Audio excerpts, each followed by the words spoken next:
Hello everybody, welcome to our YouTube channel Sai Edu Pharma. आज हम देखेंगे pharmacological differences between first and second generation H1 antihistamines. तो what is histamine? Histamine is a hydrophilic vasoactive amine that plays a central role in allergic reactions, inflammation, gastric acid secretion and neurotransmission। और ये जो histamines होते हैं ये अपना effect exert करते हैं by binding to 4 different type of G protein couple receptors H1, H2, H3 and H4। और ये जो रिसेप्टर होते हैं ये बेसिकली अपना फंक्शन एक्सर्ट करते हैं अकॉर्डिंग टू देयर लोकेशन, जहाँ ये प्रेजेंट होते हैं और साथ ही साथ अपने सिग्नलिंग पाथवेज के हिसाब से। तो जो एंटीहिस्टामिनिक ड्रग्स होते हैं वो इन्हीं हिस्टामिन को एक्ट करने से रोकते हैं। तो एंटीहिस्टामिनिक ड्रग्स जो है वो 4 हमारे रिसेप्टर्स होते हैं H1, H2, H3 और H4। तो इन्हीं को ब्लॉक करके या इनको ब्लॉक करके हिस्टामिन को एक्शन नहीं करने देते हैं। Okay, so antihistaminics are drugs that block histamine receptors, preventing histamine from exerting its effects.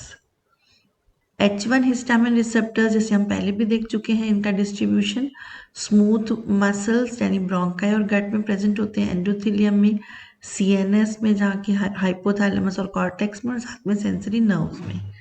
तो जो स्मूथ मसल्स में होते हैं वो वैसोडाइलेशन, ब्रोंकोकॉन्स्ट्रिक्शन और इन्फ्लामेशन में हेल्प करते हैं। एंडोथेलियम वाले जो है वो इंक्रीज करते हैं वैस्कुलर परमिएबिलिटी में, सीएनएस वाले regulation of wakefulness, appetite, and sensory nerves वाले जो होते हैं वो पेन और इचिंग में हेल्पफुल होते हैं।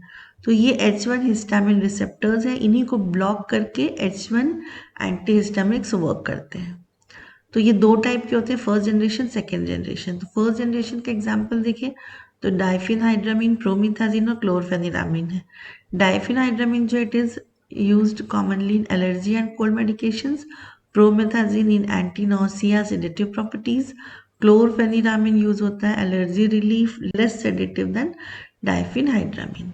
फर्स्ट जनरेशन H1 एंटीहिस्टामिन्स की हम फार्माकोलॉजिकल कैरेक्टरिस्टिक्स की बात करें तो they can cross blood brain barrier, these drugs are lipophilic, so because of lipophilic character they could penetrate CNS.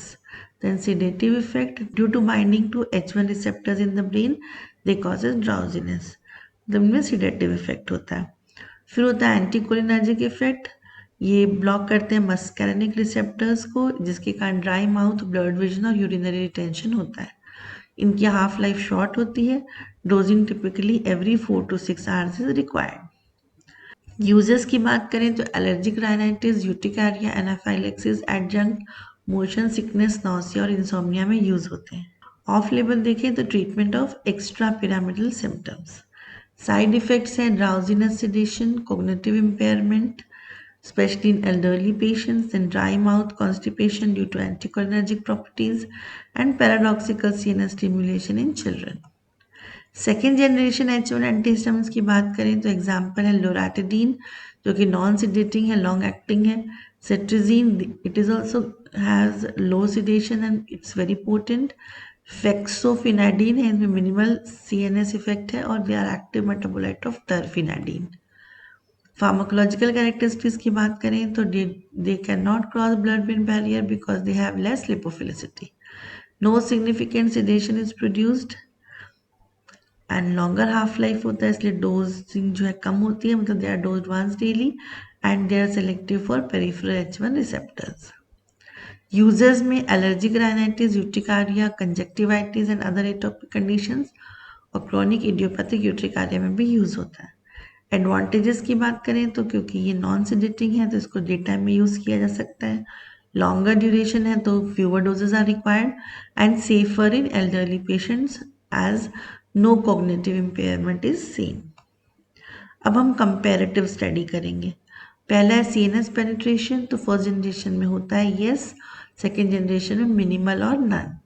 Sedation first generation में high, it is dose dependent, second generation में minimal to none. Anticholinergic effect, yes for first generation, no for second generation.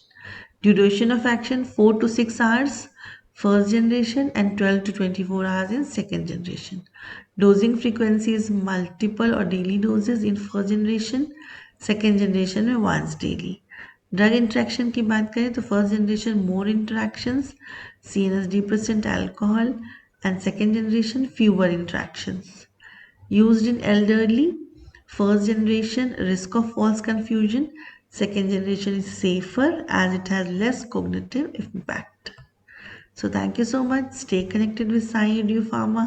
ये अभी हमने first generation और second generation का comparison देखा, और detail में आप histamine, histaminic receptors, anti histaminic drugs को देखना चाहते हैं तो एक वीडियो हमने ऑलरेडी अपलोड किया हुआ है, उसको भी आप जाके देख सकते हैं।